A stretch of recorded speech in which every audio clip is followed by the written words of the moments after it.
L'émission s'adresse à un public averti. Doc Mayou et José Arsenault. Au réseau Cogeco, vous écoutez Doc Mayou et José. Avec le Doc et José Arsenault. Bonjour, bienvenue tout le monde dans l'émission Le Doc Mayou et José. Bonjour, Doc. Madame Arsenault. Oui. Oui, qu'allons-nous faire ce matin? Qu'allons-nous dire? Aujourd'hui, ça va demander évidemment la participation des gens pour qu'on puisse avoir une bonne émission et c'est toujours le cas. Plus vous participez, plus vous nous racontez, plus ça nous permet d'avoir un regard précis et objectif de notre société québécoise. De notre collectivité canadienne-française. De notre nation, de la nation. Et c'est décourageant. Plus que j'avance, plus que ma réflexion avance avec notre sujet, plus je suis découragée, honnêtement. Ben voyons! Je vous le dis. José. Je vous le dis. Parce qu'au départ... Raconte-nous. Explique-toi. Je vais t'écouter. Encore une fois, hier, vers 10h42, c'est tout le temps-là que les sujets du lendemain me popent en tête. Ça en est venu, on a comme parlé de chantage. Là. Et là, je me disais, ça serait bon, ça, comme sujet. Avez-vous déjà été victime de chantage? Là, quand on pense à chantage, là, on peut voir le pire. Comme c'est le cas à Québec, d'ailleurs. Là, il y a tentative d'extorsion dans des pizzerias de Québec de la part d'un membre de la mafia, un proche de Rizzuto qui est rendu à Québec. En tout cas, bref, faut quand même le faire. Le propriétaire, hein, il a appelé la police. Il a dénoncé ça. C'est hot, là. Alors, lui, il a mis fin à ce chantage-là. Il va-tu mourir? On le sait pas. Mais en tout cas, il a mis fin au chantage. Moi, c'est ça que je me disais, à la place de sa femme. Tu sais, pour ceux qui connaissent pas l'histoire, là, lui, le mafieux en tant que tel, là, c'est Francesco Del Bazo. C'est un soldat de l'ex-parrain Vito Rizzuto. Puis lui, là, la mafia de Montréal l'a mis dehors de Montréal. Puis on dit, tiens-toi loin de Montréal. Puis là, il est à Québec, fait que c'est pas très, très loin encore. Mais en tout cas, et là, il y a des membres de son entourage qui auraient demandé des pizzas à certains restaurateurs. Et là, il y en a un qui a dit non. Ben, le lendemain, il y a un sac de farine qui est arrivé chez eux en voulant dire, il va se passer de quoi si tu fais rien. Ben, la personne a dénoncé. Hey, ça prend-tu du courage? Ça doit pas être un féminisé certain, là. Ouais. Parce que là, t'as beau le dénoncer, mais je pense que c'est l'idéal, dans le fond, à grand déploiement. Là, c'est dans le journal. Fait qu'il va être guetté, là, le mafieux, là. Oui.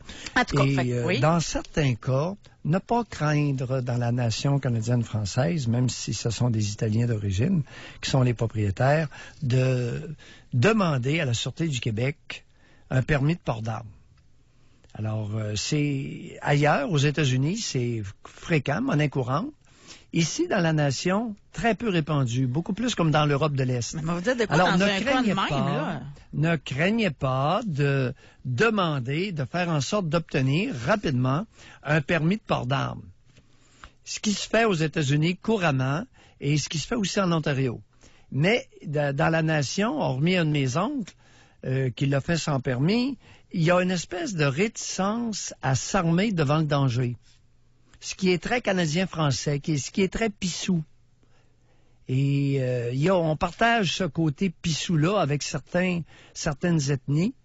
Non, je comprends votre point. C'est important de... Savez-vous quel souvenir ça m'amène? Oui. Moi, quand j'étais jeune, là, je gardais des enfants. Oui. Puis, à chaque place que j'allais garder, je spottais tout le temps était où le gros couteau de cuisine. C'est niaiseux, hein? Niaiseux, non. Mais, dans ma tête, j'avais un plan. S'il arrivait, parce que, tu sais, des fois, là, je me couchais tard, là, tu sais, il arrivait tard de leur soirée. Puis, moi, je n'étais pas insécure. Parce que je savais, s'il arrivait quelqu'un, mettons, un intrus, je savais il était où le couteau. Puis, juste de savoir ça, je pense que c'est ça qui m'apaisait quand j'avais peur. Vous savez quoi? J'ai jamais compté ça à personne. C'est la première fois que je raconte ça. Oui, et on appelle ça de la légitime défense. Alors, j'avais mon plan B. C'est ça, exactement. Exact. Et ne pas craindre lorsqu'il y a des malfaisants parce que c'est fréquent, hein? C'est fréquent et ça va nous amener davantage au cœur de notre sujet. Alors, zoom out, zoom in. Exact. Bon, là, ça, c'est... Oui. Mon affirmation, puis je te laisse aller après, c'est que, chers amis, je soupçonne le mécanisme qu'on appelle chantage d'être le type d'interaction le plus répandu chez l'être humain. Bon. dans la nation canadienne-française. Là, vous venez de me lancer une belle poque sa palette. Vas-y. Parce que quand je disais que j'étais découragée, que plus j'avançais dans ma réflexion, ben c'était à ça que je faisais référence.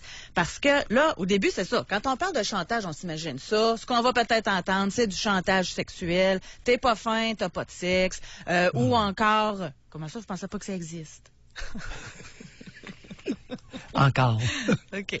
Qu'il y a ça. On appelait ça jadis, on appelait ça la champlure du sexe. Bon. OK. Mais je pense que ça existe encore. La madame fermait le robinet, là, c'est ça que vous voulez dire? Oui, la champlure. Puis il n'y avait pas le mot robinet au Lac-Saint-Jean. Il n'y a personne qui disait ça. C'était la champlure. OK. La champlure du d'ailleurs, en français, je pense que c'est chantepleur. La champlure, c'est un mot, c'est du vieux français qui était télescopé. Ben, peu importe. Bon. Alors, il y a ça. Oui. On va sûrement entendre également du chantage. Exemple, tu viens pas me voir, ben je te coupe l'héritage. Définitivement. Ou encore par Internet, ceux qui se font prendre de l'escroquerie par Internet, ça existe aussi. Mais là, je me suis dit, ça vient d'où tout ça? Puis c'est omniprésent. Oui. Du plus jeune qu'on se souvienne, si tu finis pas ton assiette, tu n'auras pas de dessert. Si tu finis pas tes devoirs, tu pourras pas jouer dehors avec tes amis. Si tu n'as pas tant de notes sur ton bulletin, ben tu pourras plus sortir la semaine. On est imprégné de ça, oui. je trouve. Fait que quand vous dites ça, là, que ça fait partie de notre rhétorique, de notre... notre façon d'entrer en relation avec les autres. Le chantage. Hey, ils ont fait un dossier ce matin ici à Québec, sur les appels loufoques du 911. En voulez-vous une bonne? Ah ben donc. Une mère de famille, elle a dit à son enfant, si tu finis pas tes légumes, j'appelle la police. Ben oui. Ben, elle a appelé la police. Imaginez-vous. L'enfant, là, premièrement, ça va être le genre, ça, qui va avoir peur de la police toute sa vie, là. Et de un. Puis et de deux, ça dénote quoi, ça, une mère qui fait ça? Je vais appeler la police. Incompétence pathétique. Et je pense que la police devrait envoyer la DPJ chez cette personne-là. Ben là! Pour que les services sociaux soient saisis du dossier et accompagnent cette cervelle d'oiseau pendant des années. Mais faut-tu pas avoir de... De cervelle? De cervelle. Bon, y aller comme ben ça. Ben oui. Hey, on va appeler la police. C'est incroyable. J'en revenais pas. Puis là, j'ai dit, vous êtes sûr là, que c'est une vraie histoire? Puis je vais le raconter. Oui, c'est une vraie histoire. Puis, en tout cas. Ressuscitons Bernard Landry. Bernard Landry qui a dit que ça prenait des maudites cervelles d'oiseaux pour envoyer leurs enfants à l'école sans déjeuner. Et des cervelles d'oiseaux, il y en a. Mais là, ça n'est une preuve. Pit. Alors aujourd'hui, j'aimerais ça vous entendre là-dessus. Avez-vous déjà été victime de chantage? Ça peut être même en milieu de travail, là. Est-ce qu'on pourrait utiliser deux vocables, s'il vous plaît, José? Victime de chantage, OK? Ça veut dire que vous avez été pogné dans une histoire ou sujet à chantage. OK. Comment? Alors, sujet à chantage. Le type à Québec avec le mafieux italien. OK, je comprends. Le propriétaire de pizzeria que le mafieux italien a voulu faire chanter. Il a été sujet à chantage, mais il n'a pas été victime. Parce que ça, c'est ça qui va être intéressant. Avez-vous mis fin à du chantage? Et j'ai aussi une pensée pour les victimes d'agresseurs sexuels qui se faisaient dire, si tu parles, je vais tuer ta mère. Ben oui, tout ça. Parce qu'on parle d'argent, mais ça peut être la menace de la peur aussi, là. Ouais. De sévices, de... Ben oui, puis le chantage par les cadeaux. Il n'y a pas que la menace dans le chantage. Il peut y avoir des cadeaux. On peut faire chanter quelqu'un en lui... Surtout les enfants. Chez les enfants, ça marche beaucoup. Les chips, les barres de chocolat, lorsqu'ils sont très jeunes. Et plus tard, un 10 $, un 20. J'ai souvent entendu ça. Ça rentre-tu dans... Il me semble que quand c'est chantage, c'est que tu perds quelque chose. Tandis que là, c'est donne un cadeau, c'est plus de la manipulation. Ça rentre-tu dans le chantage, ça, les cadeaux? Ah oui, c'est du chantage parce que faut bien comprendre qu'il y a beaucoup d'enfants qui sont négligés. Donc, qui sont comme des éponges qui attendent une goutte d'eau. Un cadeau, un vin, c'est une goutte d'eau tellement importante pour eux que oui, c'est du chantage. OK. Alors, on va aller à la pause et je suis certaine que notre sujet d'aujourd'hui touche autant les hommes, les femmes que toutes les générations qui nous écoutent. Parce que, comme on le dit, là, de tout temps, le chantage a fait partie de notre nation. Oui. Alors, on va à la pause. Réservez votre circuit téléphonique. Pour rejoindre l'équipe du FM 93, composez le 670-9330.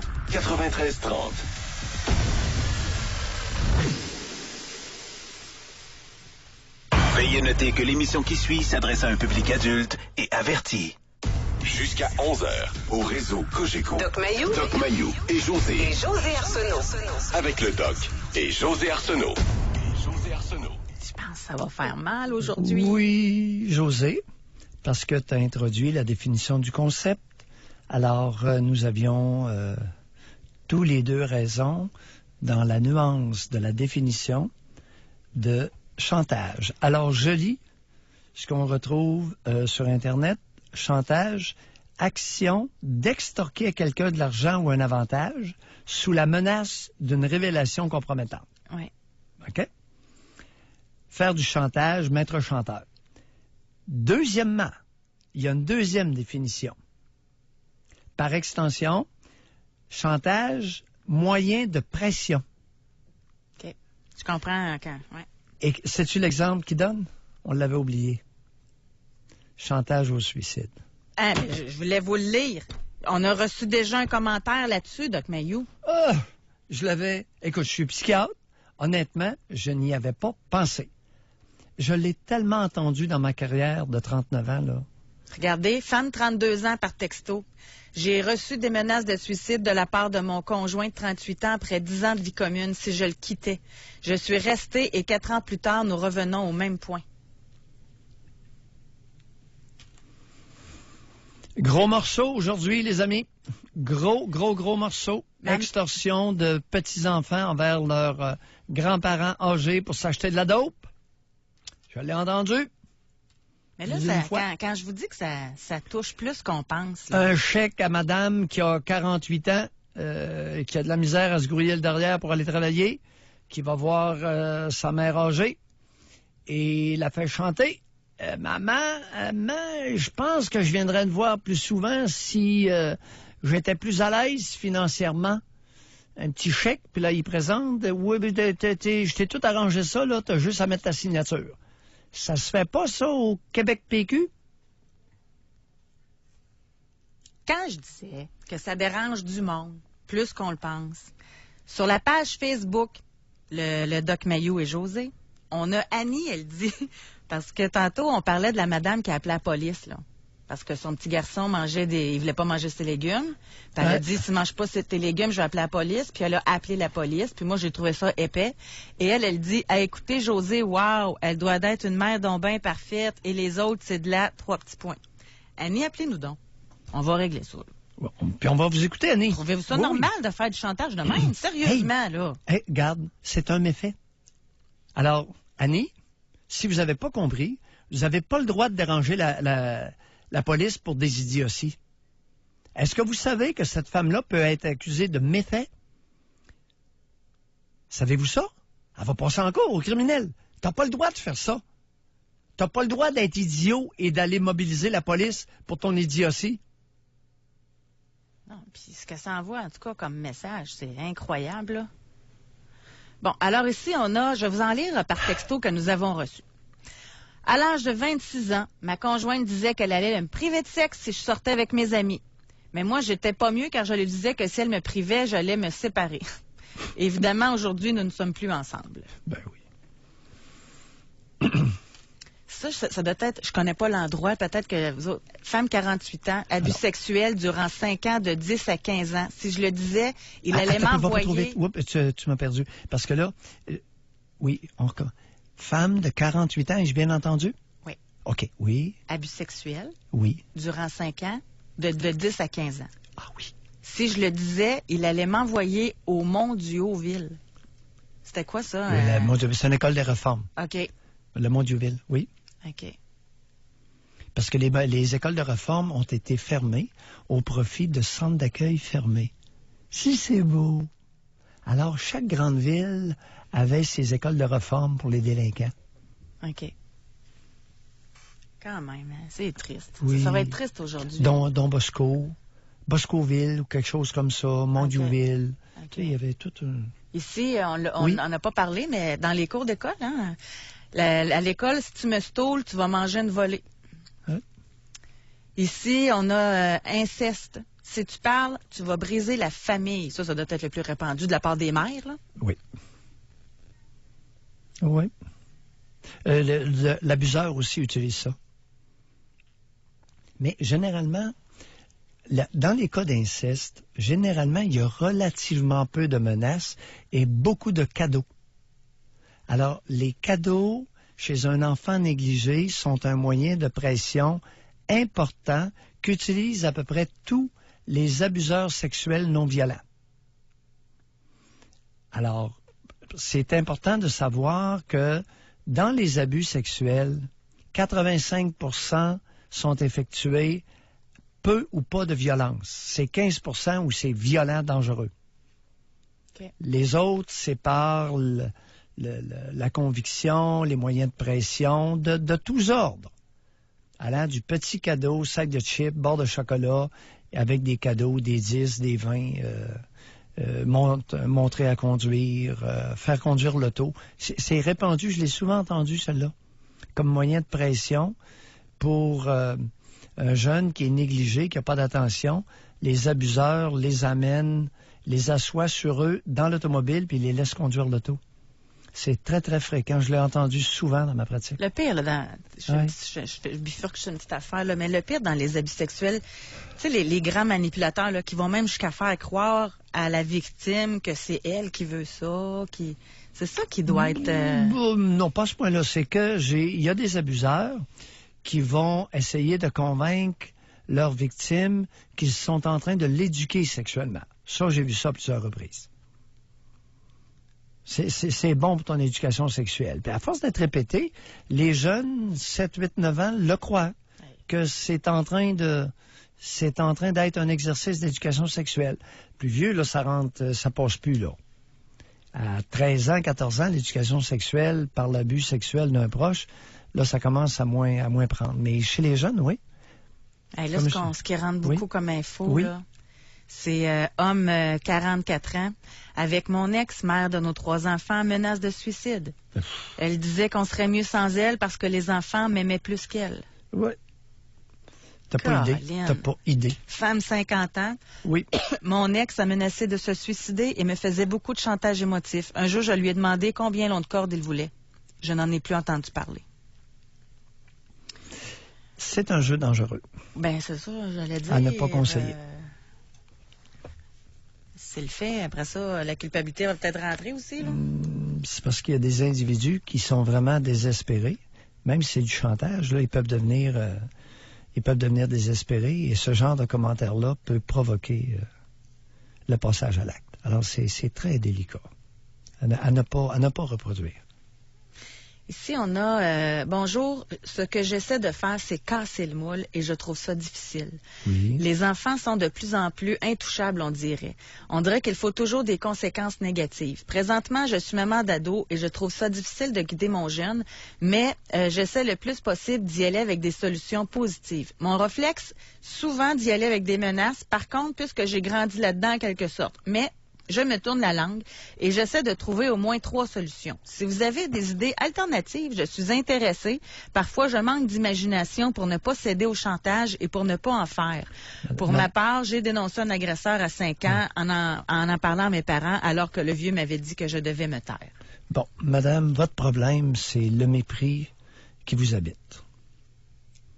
Et vos enfants le sentent. Ça interfère directement avec le lien de confiance parent-enfant. Qu'est-ce qu'elle a mentionné d'épouvantable? Aujourd'hui, les enfants sont de plus en plus intouchables. Madame, réfléchissez à ça. Premièrement, c'est faux. Deuxièmement, pourquoi vous sortez ou vous affichez pareille attitude? C'est une attitude méprisante qui transparaît dans vos réactions envers votre garçon.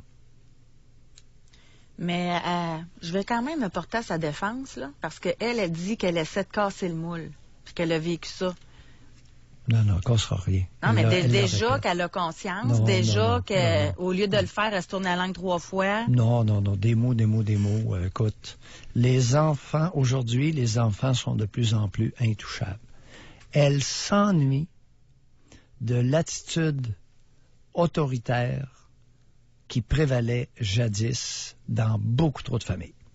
Elle s'en ennuie. Elle aimerait ça, être la matriarche, puis que le petit morveux obéisse au doigt et à l'œil. Elle aimerait ça. C'est ce qu'elle a connu, c'est ce qu'elle a connu, c'est ce avec quoi elle est à l'aise, et c'est ce que, à son insu, elle aimerait reproduire. Quelques rhétoriques C'est votre lecture. autres emploie-t-elle? Mais on n'a pas tout. Écoute, j'en ai tellement vu de ça. José, Mais c'est même pas drôle. À combien de pourcentage vous diriez qu'on a grandi là-dedans? Oh, la vaste majorité. Mais il y en a que c'est pas parce qu'on grandit là-dedans qu'ils vont le reproduire. Exact. Mais ça prend des personnes avec une force intérieure, une stamina incroyable. Ce qu'elle n'a pas. Simplement par cette phrase dithyrambique, aujourd'hui, les enfants sont de plus en plus intouchables. Madame, vous méprisez. Il y a une partie de vous qui méprise sa propre progéniture. Alors, méfiez-vous de ça. Un conseil gratuit, méfiez-vous. Méfiez-vous de votre inconscient. C'est là. Alors, quelques beaux discours que vous affichiez, vous êtes pogné par une attitude singulièrement méprisante qui est pressentie par votre... Mais par au vos moins, enfants. elle le fait pas, là. Tu sais, elle pourrait être méprisante puis faire du chantage. Mais là, elle le fait pas. Elle le fait, puis guider son jeune. Voici son jeune a envie d'être guidé par elle. Voyons. À un moment donné, si c'était un jeune qui a un peu de stamina, il aurait dit, écoute, commence par te guider toi-même, puis après ça, tu viendras me guider. On va aller à la pause. Et là, on vous invite par texto, vous le faites très bien, mais ça serait le fun de vous entendre. Avez-vous été victime de chantage? Chantage émotif, chantage au niveau de l'argent, de la part d'un employeur, de collègues. Ça peut... Hey, là, je pourrais... En tout cas, tu sais, dans les syndicats, là, les bons, là, qui se font dire ralenti parce qu'il va t'arriver de quoi, là? Ça, j'invente rien. J'ai lu ça quelque part, là. Il y en a qui se sont fait parler dans les yeux, là, dans le blanc des yeux, en disant « T'es trop bon, nous autres, on va pas à ton rythme. Ralentis. » C'est drôle, j'ai même des secteurs d'activité où j'ai entendu ça, là. En tout cas, mais peut-être que ma mémoire me fait défaut, puis que j'ai lu ça dans un livre d'aventure quelconque. En tout cas, il y a également les abuseurs qui font du chantage, il y a les parents qui font du chantage sur l'héritage, mais il y a les enfants qui font du chantage à leurs parents aussi. Alors, on veut entendre ce que vous avez subi, ce que vous avez vécu. Doc Mayou et José Arsenault. Avec le Doc et José Arsenault. Au réseau Cogeco. Avez-vous été... Oh, c'est encore mon problème ici. Bon. Avez-vous été victime de chantage? De la part de qui? Avez-vous mis fin à ce chantage-là? Ça, j'aimerais ça l'entendre. Et à quel prix? Je pense qu'il y a un prix qui vient avec ça. Il peut y avoir un prix de libération, là, grande libération d'avoir mis fin, mais il peut y avoir un prix qui coûte cher financièrement aussi. Tu sais, là, ceux qui menacent d'avoir plus d'héritage, là, puis qui l'ont pas, l'héritage, ça peut coûter cher. Oui, je suis régulièrement confronté. Oui. Alors, il y a beaucoup d'aînés qui exercent, qui ne donnent pas leur bien de leur vivant pour exercer une pression. C'est un moyen de pression. Le legs en héritage, c'est un moyen de pression qu'ils veulent conserver jusqu'à leur dernier souffle. On s'en va au téléphone. On va à Trois-Rivières parler avec Stéphane. Bonjour, Stéphane. Oui, bon matin. Stéphane. C'est ça. Donc, moi, j'ai été victime de chantage. Cependant, j'ai décidé de ne pas être victime et d'affronter la personne. On m'a menacé de poursuite. Puis, c'est ça. Puis, on m'a spécifié que ça allait me coûter cher. Oui. Puis, j'ai quand même pris le risque. Ça m'a coûté cher, mais on a gagné notre point. Victime de chantage, qu'est-ce que vous voulez dire? Quelques détails, là, succincts, mais précis. Tout à fait. Oui. OK. Donc, c'est ça. J'ai ma belle-mère qui nous a menacé de nous poursuivre si on n'obtempérait pas à ses demandes auprès de nos enfants. Ma belle-mère étant la mère de ma femme. Oui. Et donc, c'est ça. Puis nous, on s'est opposé à ces demandes. Qu'est-ce qu'elle voulait? Qu'est-ce qu'elle voulait, la bonne femme? Elle voulait avoir une fin de semaine sur 2 avec nos enfants, plus d'autres options, d'autres choix, entre autres dans le bout de Noël, l'été pendant une semaine de temps, puis Noël, c'est comme 4-5 jours d'affilée. Ouais. Et les enfants avec quel âge lorsqu'elle a voulu très bas âge, là, on parle de moins de 2 ans. Deux enfants de moins de 2 ans. Là. Donc un tout neuf, puis un de 2 ans. Hey, t'as affronté la bonne femme? C'est ça. Puis, comment vous expliquez? Est-ce que c'est une femme qui est bien pourvue financièrement? Est-ce qu'elle est à l'aise financièrement? Elle, non, mais son conjoint d'époque, qui était un ancien avocat, l'était. Bon. Et donc, elle savait qu'elle avait un appui financier. C'est ça. Alors, conseil juridique, parce que c'est assez inusité comme situation. Alors, elle était la conjointe d'un avocat et qui avait de l'argent. C'est ça, exactement. En fait, pour la partie conseil juridique, c'était pas le cas parce que l'avocat était pas dans ce domaine-là. Non, mais peu importe. Dans le domaine de la famille, là. Mais bon, il y avait l'argent pour backer. Là. Oui. Et puis, c'est ça. Puis nous, on n'acceptait pas ça parce que là, on parle de notre famille. C'était hors de question. Fait qu'on s'est ramassé à la cour. Oui. Et puis, ça nous a coûté... pour faire simple, l'histoire, on a gagné. On a gagné tout de A à Z. Ça vous a coûté combien en tout et partout? Un ordre de grandeur. 20 000. Pardon? 20 000. 20 000. Ouais.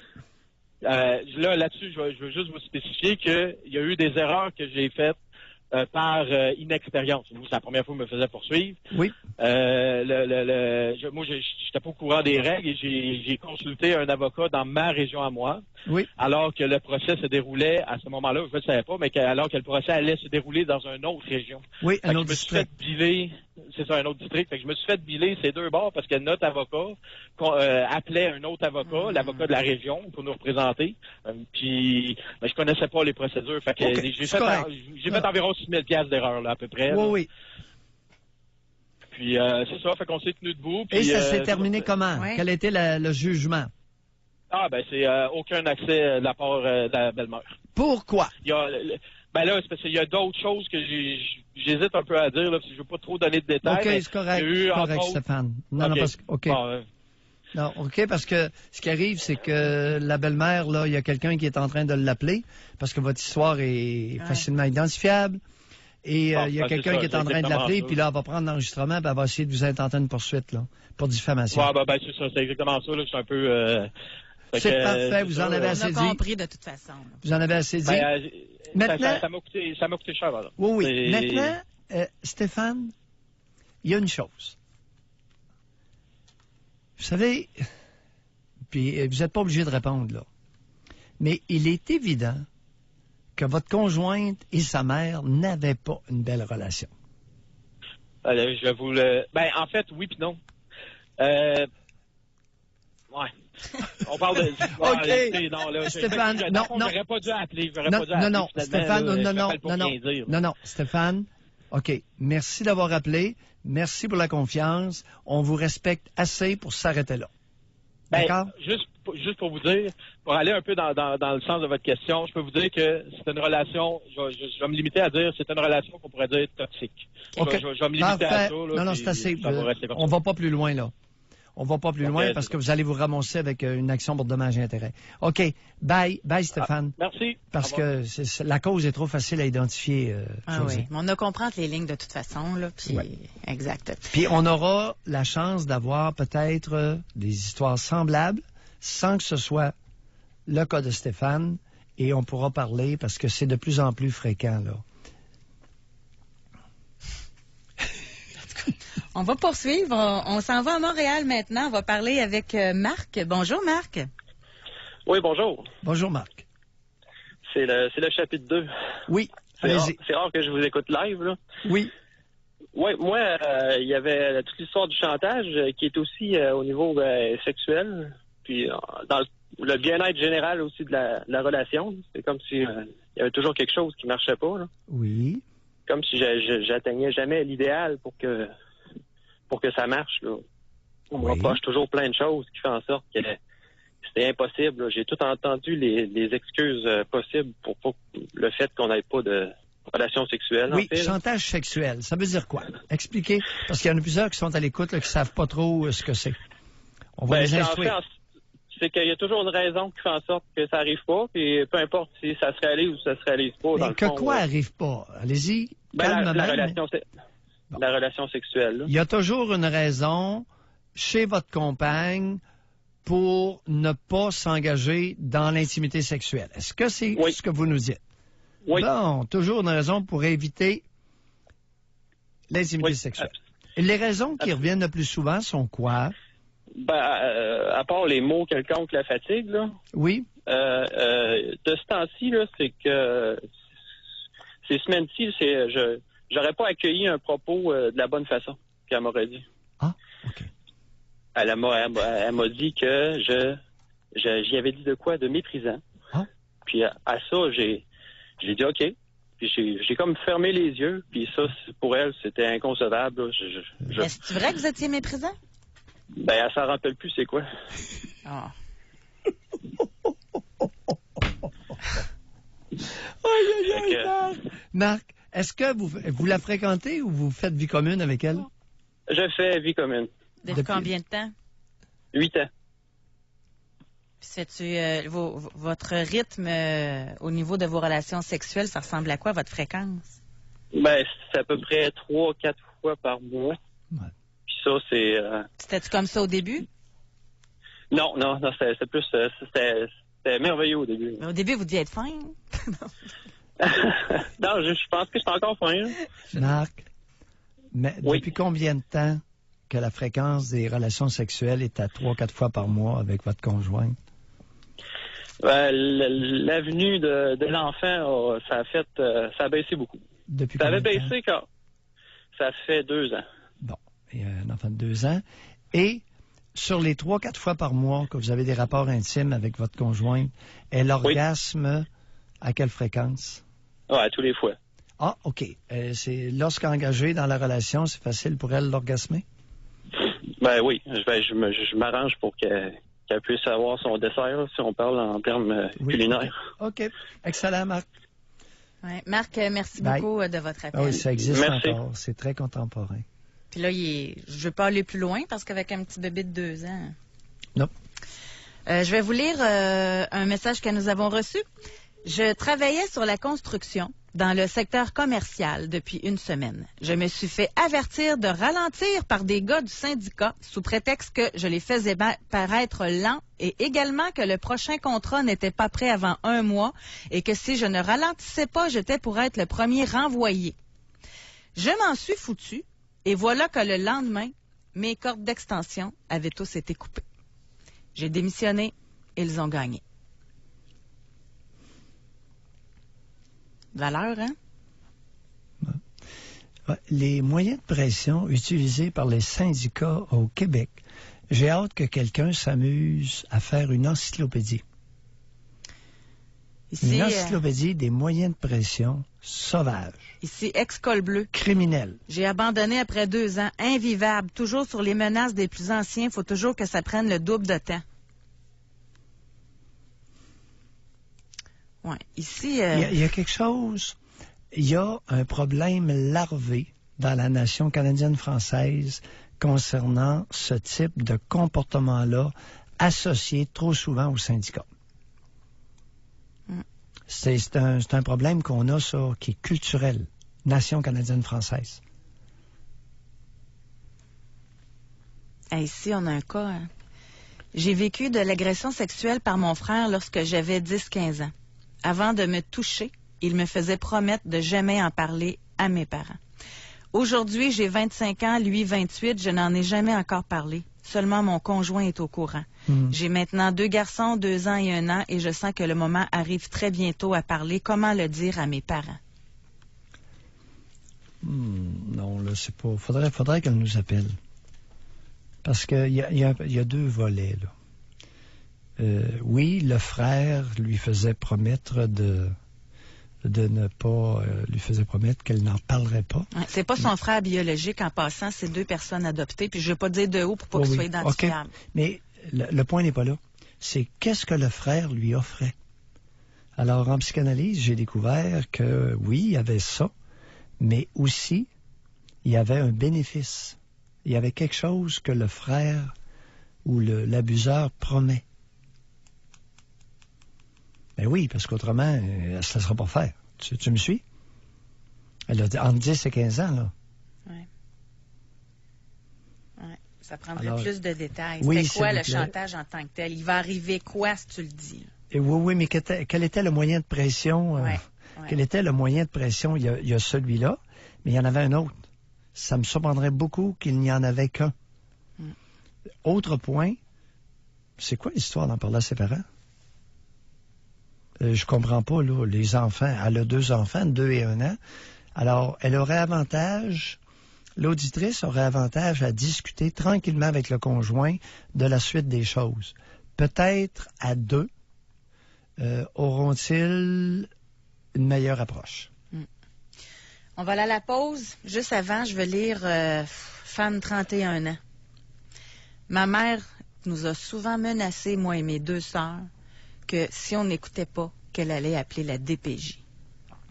Très fréquent. J'ai entendu C'est ça des incroyable, dizaines de fois. là. Ben oui. Les placer en famille d'accueil. Mais ça, appeler Doc, la là, DPJ. tu peux pas avoir un lien d'attachement avec ta mère, j'imagine, quand elle te menace de t'envoyer en DPJ de même. Oui, un lien de soumission. Alors, ce que la bonne femme essayait de faire, c'était d'écraser et de soumettre, d'assujettir ses 3 filles en exigeant d'elles l'obéissance aveugle. C'est une mère canadienne-française dont le modèle est beaucoup trop répandu dans la nation. Vous pensez que ça existe encore? Ben voyons! Vous pensez que c'est contemporain? Ben oui, je l'entends régulièrement. Oui. Ben oui. Qu'une mère de 30-40 ans pourrait dire ça à ses enfants, là. Ben oui. Aïe. Ben oui, et bien pire que ça. OK, on va Et aller puis à il y la a des pause. parents, je te certifie qu'il y a des parents actuellement qui veulent placer leurs enfants en famille d'accueil et même en centre d'accueil pour les dompter. Ben oui, actuellement, Ah, il y en a plein, ça rentre. Femme été 48 ans. 2018. Moi aussi, ma mère me disait qu'elle allait me placer. Ben oui. Tabarouette. Alors, je suis impliqué, je fais des expertises. OK. Je vais replacer mes idées en place. On va à la pause, réserver votre circuit téléphonique. Qui vous a fait chanter et de quel type de chantage vous avez subi exactement? Ça, là, ce que je suis en train de lire, j'espère que c'est pas fréquent, par exemple. Là, vous riez, hein, parce que vous me voyez comment je suis découragée, puis vous entendez ça dans votre bureau tous les jours, là. Mais aujourd'hui, on parle de chantage. Avez-vous été victime de chantage et de la part de qui? Et là, on a femme 27 ans. 27 ans, là, c'est pas vieux en passant. OK? Ma mère m'a souvent fait des menaces de se suicider quand j'étais enfant ado. Oui. Elle disait la même chose à son père et mon grand-père pour avoir de l'argent. Et encore aujourd'hui, à l'âge adulte, elle me sert la même salade par courriel pour essayer d'avoir droit de contact avec ses petites filles. Pour une enfant, là, pour une ado, là, d'avoir cette pression-là de menace de suicide de la part d'un parent, ça doit être terrible. Ouais. Fréquent. Vous dites que c'est fréquent en Ben plus. oui, c'est fréquent. Alors, écoute, plus de la moitié des couples là, qui se séparent, un des 2, a des poussées suicidaires. Puis il y en Et a... dans ceux qui l'ont, la plupart vont le dire et essayer d'utiliser cette détresse-là pour s'attacher l'autre. Moi, j'ai une question pour l'homme femme de 40 ans qui nous a écrit, OK? Oui. C'est vraiment, là, j'aimerais ça le savoir. Femme 40 ans, elle dit « Mon père a menacé ma mère de se suicider si elle le quittait. » Oui. Il l'a fait. Oui. J'avais 6 ans, j'ai grandi sans père. Oui. Moi, j'aimerais savoir, en avez-vous voulu à votre mère? Femme 40 ans. Femme 40 ans. Quel était votre intérêt à l'époque et pour votre développement d'avoir un géniteur de cette trempe?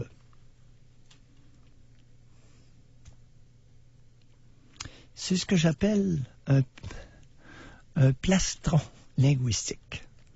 C'est ce que j'appelle boucher quelqu'un. Alors, femme 40 ans, quelle aurait été votre enfance avec un géniteur de la trempe de cet individu-là? C'est une bonne question.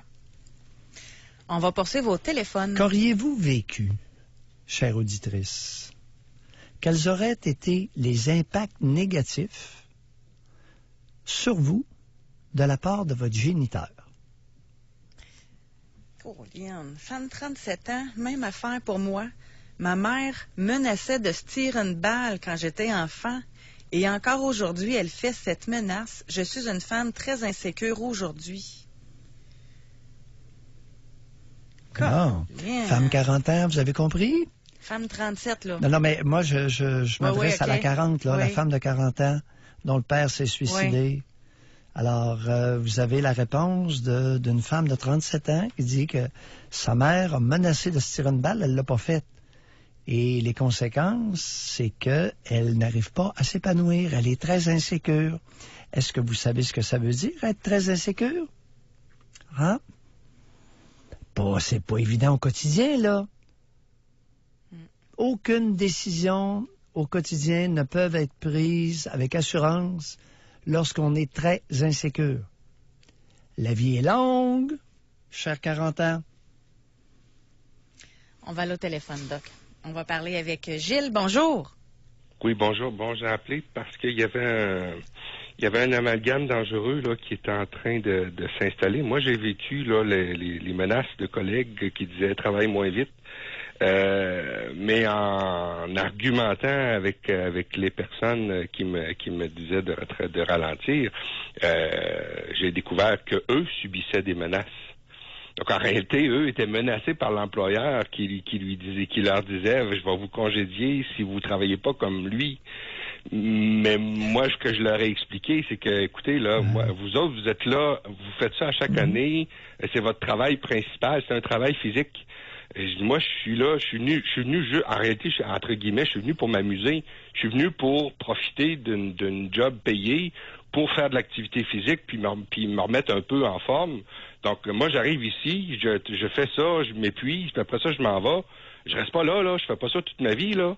Donc, je comprenais, là, que ces gens-là, là, ils étaient menacés, là. Ils étaient menacés sérieusement, ces gens-là. Ben, j'aurais pas tenu ce rythme-là, ce travail-là, toute ma vie, là. Mais eux autres, là, ils étaient là pour longtemps, là. Gilles.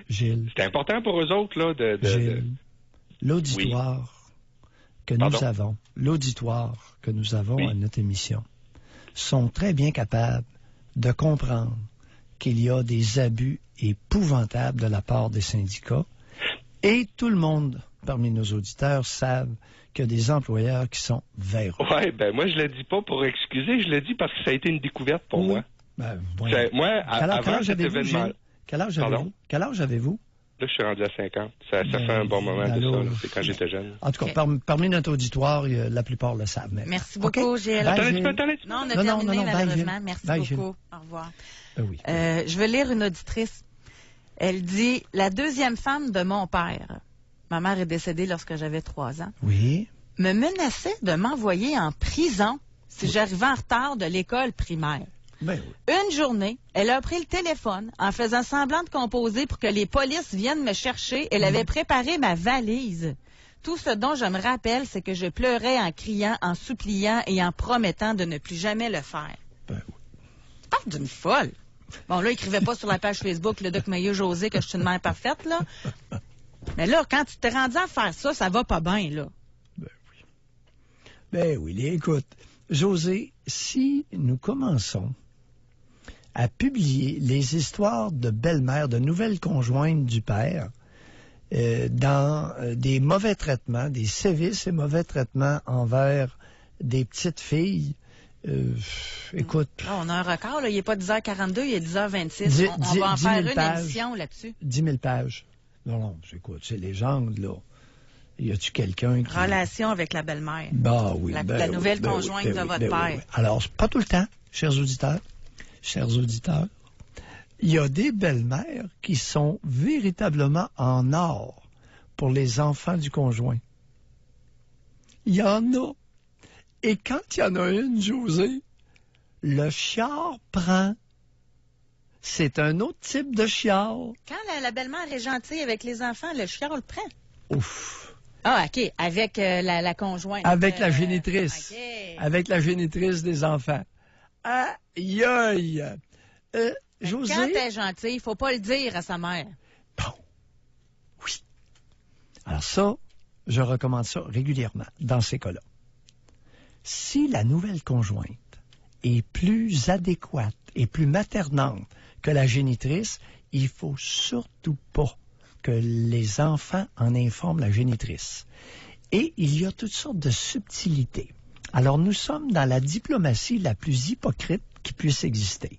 Mais, combien nécessaire? Donc, l'hypocrisie peut avoir sa place dans notre société. Pouf! On va parler avec Yannick qui nous appelle de la Beauce. Bonjour. Oui, salut. Yannick. Allô? Oui. Bon, moi, c'est ça. Comme j'expliquais à la personne qui a pris l'accueil tantôt, moi, j'étais en famille d'accueil. Oui. Je l'avais fait quelques-unes auparavant. Et à l'âge de 5 ans, je suis arrivé dans une famille qui m'ont accueilli à bras ouverts. Jusqu'à là, ça va. On me dit que, dans le fond, on me considère comme leur fils. Fait que, bien entendu, moi, la confiance au début, j'en avais un peu moins parce que j'avais subi auparavant d'autres familles et d'autres conséquences auparavant. Mais donc, Yannick, là, attendez un peu, là. Vous savez quel âge, vous? Moi, j'ai 40 ans. Bon, OK, allez-y, continuez. Donc, c'est ça. À l'âge de 5 ans, j'arrive dans cette famille-là, la confiance s'installe, je commence à les considérer comme mes parents biologiques. Excusez-moi, je suis un peu nerveux, parce que c'est comme la première fois que je raconte l'histoire. Là. Oui, allez-y. Allez-y, Yannick. Faites bien ça. OK. Donc, là, c'est ça.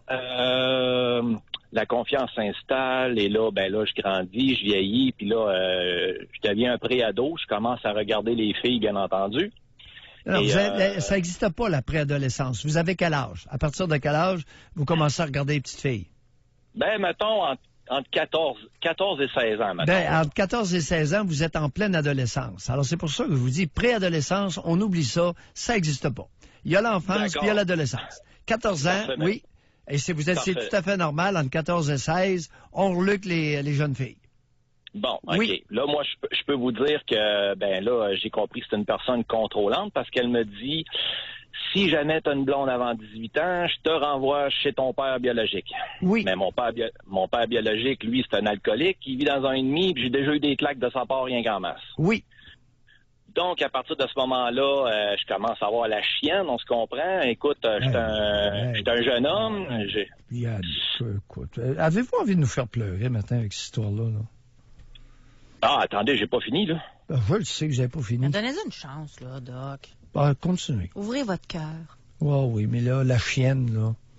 Continuez, vieille Yannick. Ouf. Allez au but, ça va aller mieux. Bon, c'est ça. Parfait. OK. Puis par la suite, un peu plus tard, on me demande de déposer la moitié dans un compte de banque pour l'école quand que je travaille. Jusque-là, ça va.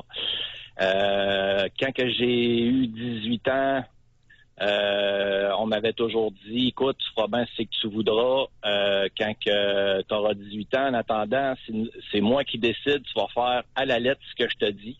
J'ai aucune raison à te donner. Tu me poses une question, je te réponds, mais il n'y aura pas de pourquoi. Attendez un peu. Qui dit ça, là? C'est la dame. La dame, OK. Oui, c'est une contrôlante. Donc, oui, OK. Écoutez, M. Mailloux, si ça vous tente pas d'écouter mon histoire, moi, je prends tout mon petit change pour appeler. Oui, mais c'est votre dramatisation qui sonne un peu fausse. Là, votre histoire d'avoir la chienne, là... Bon, ça se termine comment? La chienne de retourner. Oui, c'est sûr que j'avais la chienne de retourner chez mon père, Doc Mailloux. Je vais vous expliquer pourquoi. Parce que quand j'ai eu 16 ans, j'étais allé passer le jour de l'an chez eux. Je vous épargne des détails, mais j'ai pas apprécié de passer la nuit dehors pendant que lui, il se saoulait au bar. Puis toutes sortes d'histoires de même que j'étais donc obligé d'aller voir mon père quand même. Donc, quand elle m'a menacé de me retourner vivre chez mon père, ça ne tentait pas en tout. Ça, j'appelle ça du chantage émotif.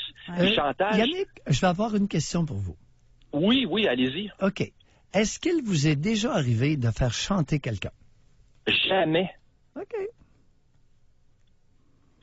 C'est super. Aujourd'hui, j'ai des enfants, puis je les élève, puis je fais du mieux que je peux avec les outils que j'ai eus. Ça, c'est surtout pas la phrase qu'il faut entretenir. Est-ce que vous êtes un père raisonnable? Je considère que oui, je suis un père raisonnable. C'est excellent. Tant mieux. OK, on va se quitter là-dessus, Yannick. Merci Aucun beaucoup. problème. Merci. Bye. Pourquoi vous embarquez pas pantoute avec Yannick? Il doit y avoir une raison. Son histoire de chienne, là, c'est... Il y avait la chienne de retourner chez son père. Puis vous croyez pas à ça? J'ai un peu de misère à le croire. Pourquoi? Je sais pas. Tu sais, entre 14 et 16 ans, il reluquait un peu les jeunes filles. Bon, puis la responsable de la famille d'accueil, ça la dérangeait. Jusque-là, est-ce qu'il y a quelque chose à écrire à sa belle-mère? Non. Non, mais elle menaçait de le renvoyer chez son père. Ouais, il faudrait voir à quelle fréquence. Puis, écoute, Mais je ça se peut. comprends pas. Bon. C'est un homme contemporain, 40 ans, qui appelle, qui a vécu de quoi? C'est du chantage. Tu te fais menacer de retourner chez un genre qui est irresponsable, inadéquat comme père. Tu veux pas y retourner. Il est déjà poqué dans son enfance. Il y a la chienne. Moi, je le comprends d'avoir la chienne. Et à la question, est-ce que ça vous est déjà arrivé de faire chanter quelqu'un? Il répond tout de suite, instantanément, non. Mais pourquoi vous lui avez posé cette question-là? Tu la posais pas aux autres, là? Lui, il appelait on parle de avez-vous été victime? Moi, je veux comprendre parce que vous faites pas ça gratuitement, je le sais, là. Question de crédibilité, c'est que j'ai des doutes. Je soupçonne une dramatisation et une exagération. OK. Puis ça vous tentait pas d'essayer de comprendre pourquoi cette dramatisation-là? Non, ça me tentait pas. Il peut pas avoir une raison. S'il a fait plusieurs familles d'accueil, il me semble que ça poque quelqu'un, ça? Oui, puis ça aurait... Écoute, c'est quand même intéressant. Avec l'enfance qu'il a eue, ce qu'il nous raconte, et il serait complètement immunisé à toute attitude de faire chanter, entre autres, ses enfants. Okay. Alors, il n'a jamais fait chanter personne. On va aller à la pause. Au retour, on va parler avec Marianne de Gatineau. Oui. Mayou et José. Avec Doc Mayou et José Arsenault. Au réseau Cogeco. Aujourd'hui, dans l'émission, on parle de chantage. Avez-vous été victime de chantage? Ici, on a par texto quelque chose que je n'avais pas prévu. Femme de 33 ans. C'est sa fille de 11 ans qui lui dit qu'elle va appeler la DPJ parce que quand il demande de finir ses devoirs pour qu'elle puisse aller jouer dehors, sa fille répond de cette façon-là. Ah oui. Alors, c'est chantage par-dessus chantage. Sa mère, il fait du chantage. Sa fille, il fait du chantage. Oui. Et il y a des enfants qui, naturellement, ont des traits de caractère prédisposants à faire chanter les autres. Ça existe aussi. Okay. Alors, il y a deux éléments.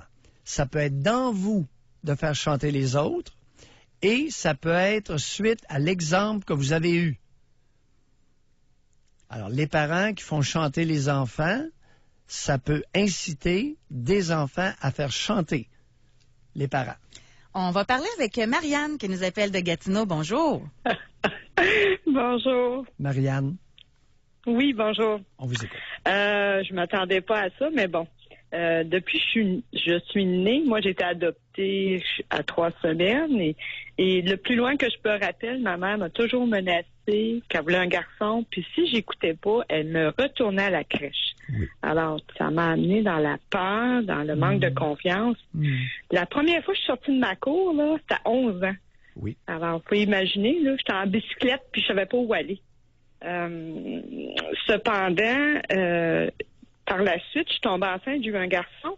Puis c'est un garçon qu'elle voulait. Fait que moi, je prônais ça, j'étais contente pour elle. Par contre, elle voulait rien savoir. Alors, je l'ai confrontée 19 ans plus tard. Oui. Par contre, ça m'a rien donné dans le fond que je me suis rendu compte que c'était une relation toxique, mais c'est blessant, puis c'est ça. Encore aujourd'hui, je m'en vous avoue, j'ai de la difficulté à prendre des décisions par moi-même. Expliquez-nous votre concept de relation toxique. C'est la grosse mot. Alors, c'est un beau fourre-tout. OK. Qu'est-ce que vous voulez dire par là? Quand je l'ai retrouvé après 19 ans, j'ai demandé pardon et puis j'ai laissé mes coordonnées pour qu'on garde contact, mais c'était tout le temps, j'étais la seule qui ramait. Alors, après 3 reprises, je suis coudonc. C'est comme si je cognais une porte qui s'ouvrait jamais. Fait que ça me donnait rien. Tu sais, j'allais pas avec des attentes, rien du tout. Par contre, je sortais de là détruite, peinée, déchirée. Fait que oui. Ça me donnait quoi? C'est ça. C'est ça que je voulais dire. Mais c'est pas clair. Celle que vous avez confrontée, c'est votre génitrice ou la mère adoptive? Non, la mère adoptive. La mère adoptive. Parce que, oui, tout à fait, parce que j'ai déjà retrouvé ma mère biologique. Et puis, encore là, il s'est passé quelque chose. On a eu une belle relation pendant 5 ans. Par la suite, ça a été rompu. Pourquoi? Ben, c'est ça. Ça, je le sais pas. Ouais, c'est ça. Tu sais tout qu'une histoire. Vous êtes rendu à quel âge, Marianne? 50 ans. Vous avez 50. Et vous êtes mère d'un garçon. En avez-vous eu d'autres? J'ai une belle fille. Disons que quand j'ai... Ouais. Attendez un peu, une belle fille, je comprends pas, là. Quand j'ai connu le père de mon garçon, il y avait une petite fille de 3 ans. Ah! Il était père, oui, père d'un bébé? Oui, d'un enfant de 3 ans, oui. Oui, tout à fait. Et qui a eu la garde de l'enfant de 3 ans? Bon, c'était compliqué dans ce temps-là. Je me suis rendu compte parce que ma mère adoptive n'avait pas de conjoint. Alors, je me suis rendu compte à ce moment, aujourd'hui, que je cherchais un père dans mes relations. Ouais. Ça m'a amené à toutes sortes d'affaires, là. OK. Ouais. La vie, parfois, c'est complexe, n'est-ce pas, Marianne? Oui, tout à fait. À quel âge vous êtes devenue enceinte? J'avais 28 ans. Oh, OK.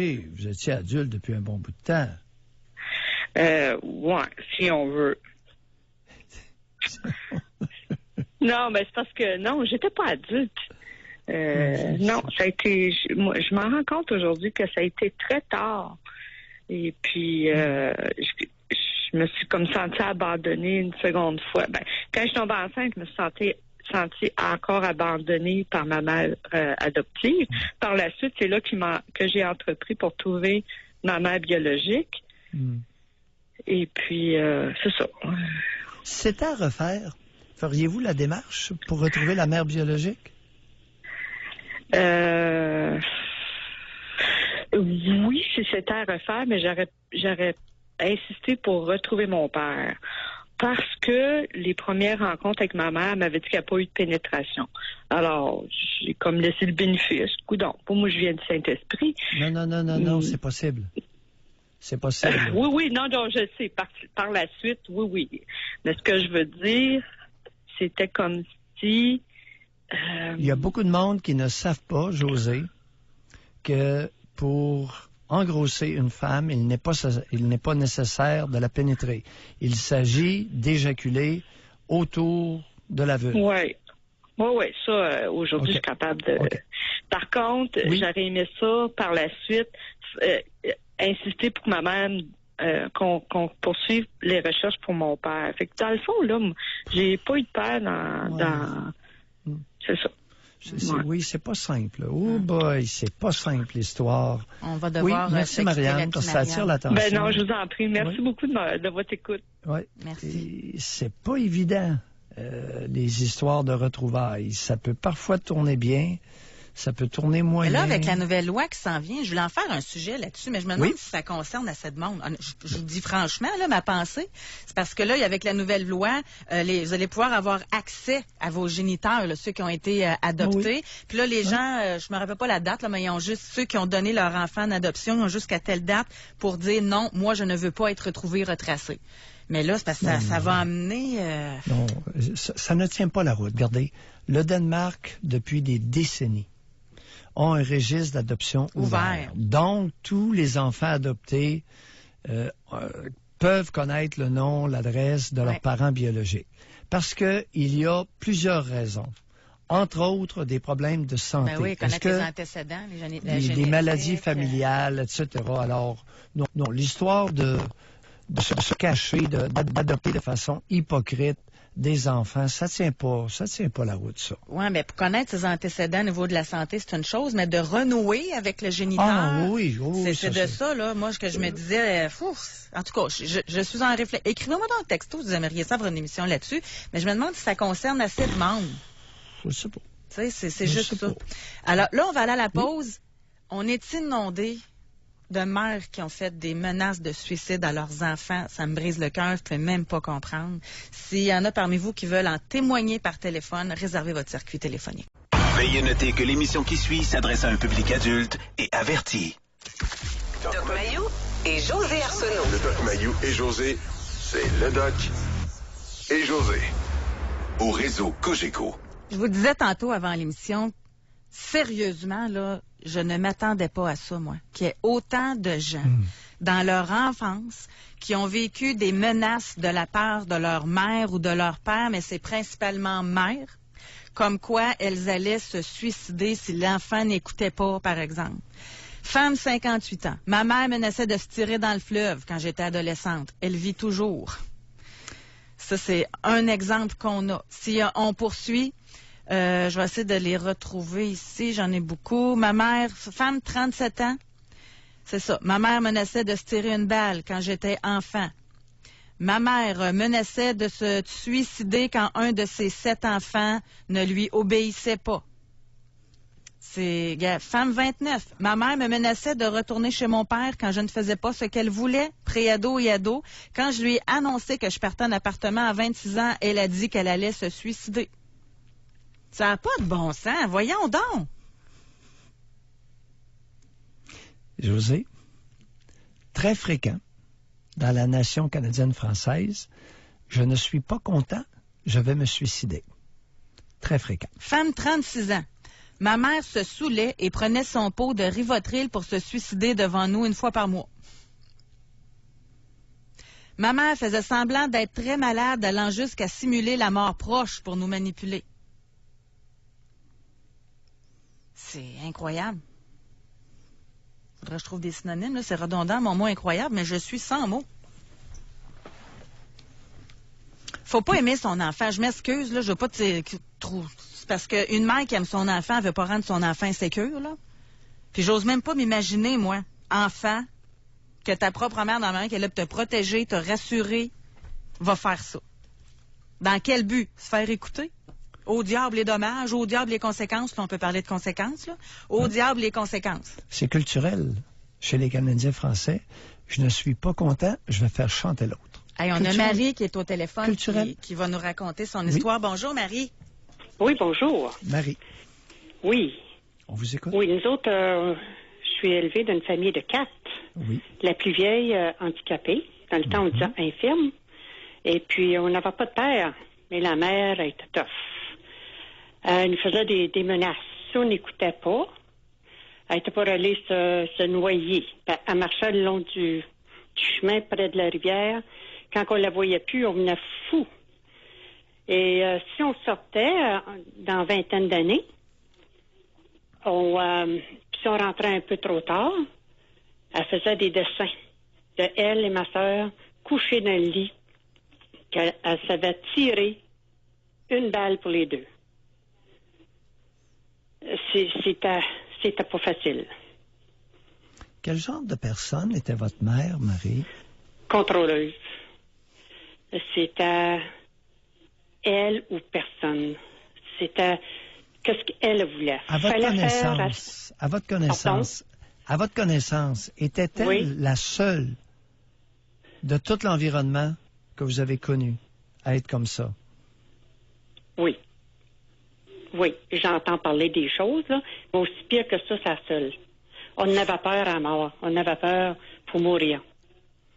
Moi, je suis convaincu, Marie, que toutes celles qui ont écrit, là, José, t'as lu des déclarations, des confidences.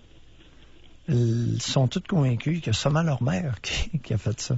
En tout cas, ce matin, ça fait quoi comme... Est-ce que c'est un soulagement de voir qu'on n'est pas tout seul à avoir vécu ça? Comment vous le vivez, Marie, d'entendre toutes les autres qui écrivent? Ben, je me dis, j'étais pas toute seule. On n'était pas toute seule. Une famille aussi poignée, aussi maltraitée. Il y en a beaucoup d'autres, mais c'était juste pour parler. C'est ça. Alors, Marie, il se passait quelque chose chez vous, mais il n'y a pas grand monde qui était au courant de ça. Et le but de notre émission, c'est de répandre l'information la plus fidèle possible, dans la meilleure proportion possible. Ouais. Ça existe et c'est répandu. Oui. Merci. Maintenant, ça ne paraît pas. Oui. Merci beaucoup, Marie. Oui, merci. Ça, on a femme 45 ans, là. Elle dit, Oui. moi, ma mère me menaçait si je l'écoutais pas. Exemple, d'aller jouer avec mon vélo. Elle ne voulait pas que je joue. Elle disait que j'étais une traînée. Alors, quand je désobéissais, elle me faisait manger des excréments de chien. Elle me disait, une chienne, ça mange ça. J'avais 7 ans. C'est fou. C'est incroyable. Puis comme vous le dites, là, on ne sait pas ce qui se passe dans les maisons. Non. Marie était convaincue, écoute, elle a grandi là-dedans. C'est seulement chez elle qu'il se passait ça. Oui. Alors là, les textos nous permettent des confidences que nous n'obtiendrions jamais d'aucune autre façon. Jamais. Merci, Doc. Merci beaucoup, Benjamin. Merci à vous de participer par texto, par téléphone. On se retrouve demain. Passez une excellente journée. Bye-bye.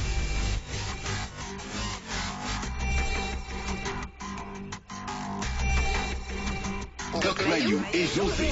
Soyez là demain, 9h30, pour une autre édition du Doc Mayou et José. Au réseau Cogeco.